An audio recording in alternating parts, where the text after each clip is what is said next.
Putri. Saya Restu Cahaya Alini. Saya Anissa Delia Surpa. Saya Fatimah Zahra. Saya Banda Yati. Saya Safa Udrey. Saya Dika Syawali. Saya Denisa Sekia Putri. Dan saya Nadia Talita Putri. Kami dari kelompok 28, kelas 5I, program studi pendidikan guru sekolah dasar Fakultas Keguruan dan Ilmu Pendidikan Universitas Muhammadiyah Profesor Dr. Hamka. Tujuan kami membuat video ini untuk memenuhi mata kuliah PLP 1, yaitu pengenalan lapangan persekolahan. Selamat menyaksikan!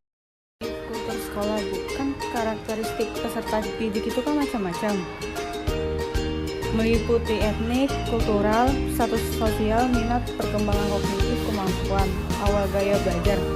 Nah, kalau untuk di sekolah ini peserta didiknya itu karakteristiknya itu biasanya bagaimana, Bu? Untuk karakteristik peserta didik di SD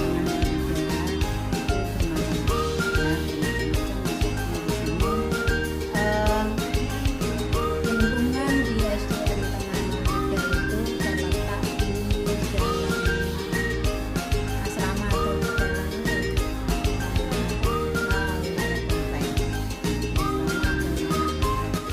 tetapi yang sekolah bukan orang-orang komplek, bahkan orang-orang di luar komplek. Jadi fotonya ya macam-macam. Ada yang memang sebagian besar orang tuanya itu peduli perkembangan. Ada juga yang kurang peduli terhadap perkembangan. Ya, alhamdulillah, tapi orang tuanya orlasnya buyut rukun gitu ya, support program sekolah. Ini seperti sekarang ada acara seperti ormas begitu, bahkan yang mengadakan adalah komite untuk kegiatan-kegiatan seperti ini bekerjasama dengan selain itu, muridnya juga tidak semua biasa, maksudnya ABG-nya, ada yang ABK juga. Jadi ada ABK, jadi setiap kelas hampir semua setiap kelas ada ABK. Hanya ABK-nya ada yang ABK ringan, ada ABK permanen, ada yang ABK permanen. Ada yang permanen itu kita tegur aja, kadang marah. Ada yang memang ABK-nya permanen karena lambat belajar. Ini kan pasti memiliki struktur organisasi dan tata kerja yang berbeda-beda kan di setiap sekolah. Nah, untuk di SDN 03 ini tuh kalau boleh saya tahu kira-kira struktur organisasi dan tata kerjanya itu seperti apa? Untuk struktur organisasi dan tata kerja di SDN 03 itu saya berada di bagian kepala sekolah ya, bagian atas ya, kepala sekolah, kemudian ada wakilnya namanya Dian Sansariani.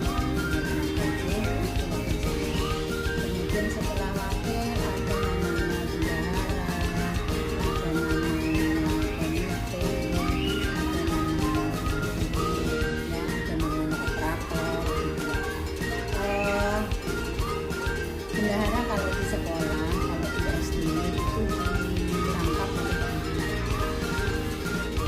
Izin bertanya terkait implementasi peraturan dan tata tertib di sekolah. Nah, mungkin di sekolah SDN 03 ini memiliki peraturan dan tata tertibnya ya, Bu.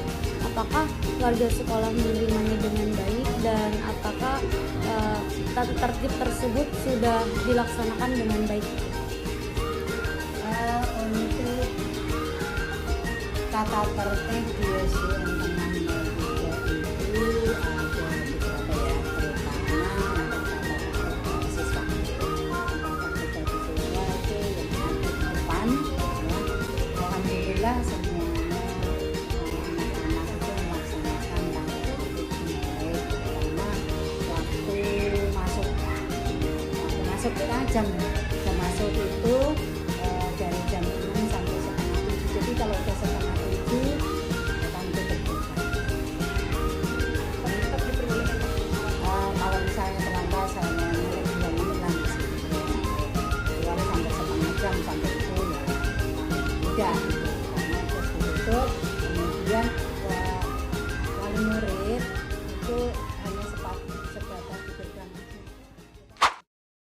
Assalamualaikum warahmatullahi wabarakatuh. Waalaikumsalam warahmatullahi wabarakatuh. Dari saya Apa saja kegiatan seremonial formal yang ada di SDN tanggal 03 pagi? seperti biasa kita setiap upacara bendera itu kita harus ya, dimana petugasnya itu bergantian dari kelas 4 sampai kelas 6 ya. Karena memang ruangan kita sempit, lahan kita tidak kurang kan gitu. Jadi yang upacara khususnya untuk kelas 2 itu tidak, karena dia memang masuk siang. Jadi upacara itu hanya kelas 1, 3, 4, 5, dan 6. Nah, kelas 1 di sini. Jadi nggak bisa di lapangan karena nggak mencukupi ya. Nah, untuk petugasnya itu 4, 5, 6. Nah, untuk semester 2 ini kelas 6 kita tidak berikan tugas lagi. Dia fokus kepada keujian ya. Nah, jadi petugasnya seperti biasa 4, 5, 6 bergiliran setiap seminggu sekali. Jadi misal sekarang 4A begini, di depannya 4D, begitu seterusnya. Nah, di dalam upacara itu mereka latihan. Jadi selama seminggu sebelum mereka tampil, mereka latihan. Itu untuk upacara bendera. Untuk upacara bendera kenegaraan, misalnya 17-an atau hari guru atau hari pendidikan ya, biasa kita terapkan di sekolah dan petugasnya dari guru. Itu tugas guru, dari yang mimpin, dari yang bendera.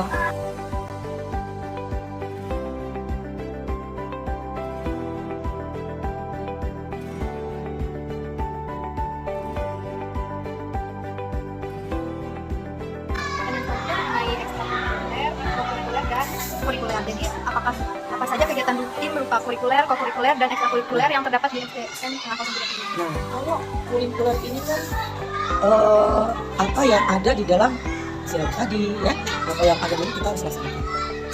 Nah, kalau ekstrakurikuler itu pelaksanaannya di luar jam pembelajaran ya. Di sini tuh ada futsal, ada volley, ada basket, ada badminton, ada marawis sama hadroh, bahasa Inggris.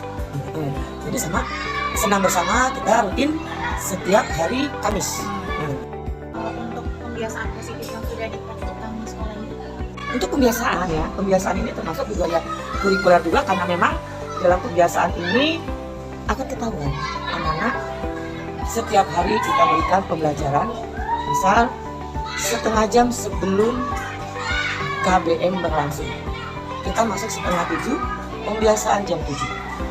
Tuh, itu pembiasaan, baik pembiasaan agama, pembiasaan Pancasila, karena sekarang kan memang karakter Pancasila yang harus ditonjolkan ya, gitu ya. Jadi di situ memang kita harus benar-benar kita sampaikan kepada anak. Nah, itu tuh pembiasaan setiap hari. Pembiasaan di hari Jumat itu ada khusus untuk Muslim. Tadarus bersama di lapangan kalau nggak hujan, lanjut dengan apa namanya sholat duha bersama setiap hari Jumat. Nah, gimana agama Kristen? Di kita ada agama Kristen, ada agama Nasrani, dia juga punya tempat ada di paling ujung. Jadi kalau kita pembiasaan di bawah sini, pada hari Jumat dia di sana. Nah, kalau kita pembiasaan setiap hari, anak yang agama non Muslim semua kumpul di sana. Kemudian di pembiasaan kita senam dan pramuka, ekskul pramuka kita di hari Rabu. Jadi itu udah positif.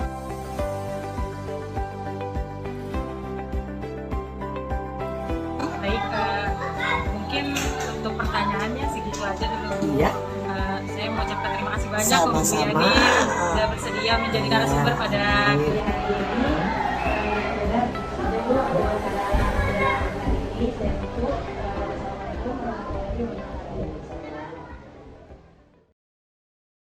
Assalamualaikum warahmatullahi wabarakatuh. Selamat pagi Pak. Perkenalkan sebelumnya saya Wulan. Saya Devisa, saya Nadia Marita. Kami dari mahasiswi PGSD FIP Hamka semester 5 Pak. Di sini kami memenuhi tugas mata kuliah PLP 1. Nah, di mana tugas ini itu observasi sekolah dan wawancara kepala sekolah, wakil kepala sekolah, dan salah satu guru. Di sini kita mau mengajukan pertanyaan Pak. Yang pertama, kegiatan seremonial formal di sekolah ini itu gimana ya Pak? Mungkin contohnya dari upacara bendera dulu Pak. Iya, kalau seremonial itu kita ada upacara upacara bendera. Ya, itu rutin setiap hari Senin dari jam 6:30 kurang lebih sampai 7:30 ya. Yang bertugas itu siswa. Tapi kalau untuk hari-hari besar kenegaraan, yaitu 17 Agustus, memperingati Sumpah Pemuda, Hari Pendidikan atau Hari Guru, biasanya petugasnya khusus. Gitu. Nah, hari itu kan menyesuaikan sama tanggalnya. Iya, benar. Kalau misalnya hari besarnya itu jatuh pada hari Selasa, Rabu, Kamis atau Jumat, atau bahkan Sabtu, yang kita laksanakan selain di hari Senin tersebut. Kemudian ada ini sih pramuka. Oh, pramuka. Ya, pramuka. Nah, itu untuk seremonial. Iya. Itu aja sih.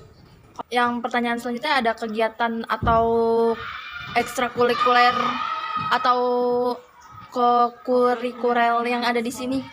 Ya, kalau ekstrakurikuler dan kurikuler itu kan untuk pengembangan diri siswa ya. Di luar mata pelajaran itu, di luar kegiatan di kelas kami ada. Yang pertama itu ada pramuka.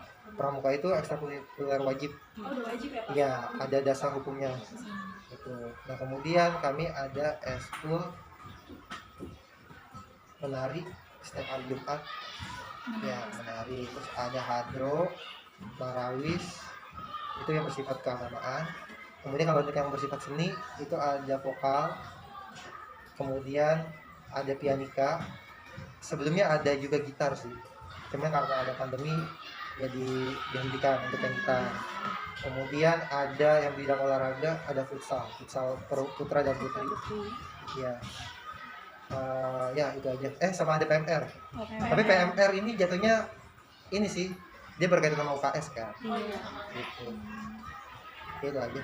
Praktik pembiasaan dan kebiasaan positif di sekolah ini apa aja sih, Pak? Ya, kalau di pembiasaannya biasanya kita kan setiap pagi itu sebelum pembelajaran dimulai, jadi 6:30 bel, kami ada kegiatan pembiasaan keagamaan kayak tadarus.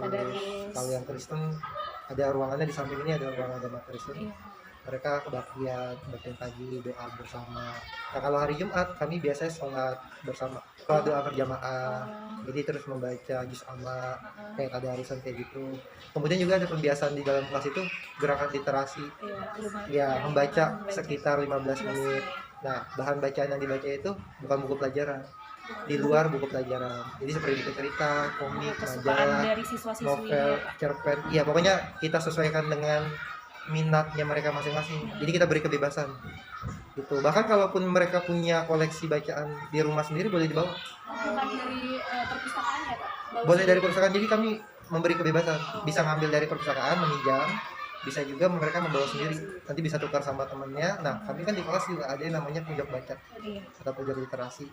Di mana jadi setiap awal tahun ajaran kami minta kontribusi dari masing-masing siswa dan orang tua murid untuk menyediakan bahan bacaan, bukan buku pelajaran, buat di dalam kelas gitu. Nah, itu nanti bisa mereka gunakan secara bergantian. Nanti kalau misalnya dikira udah dibaca semua, bisa kita ganti atau tukar dengan kelas lainnya, atau bisa juga pakai koleksi yang ada di perpustakaan. Iya, Pak, mungkin segitu aja yang kita tanyakan kepada Bapak. Terima kasih waktunya dan penjelasannya terkait pertanyaan yang kami tanyakan tadi. Mungkin sekiranya segitu aja, Pak. Terima kasih. Bakri, Jogja.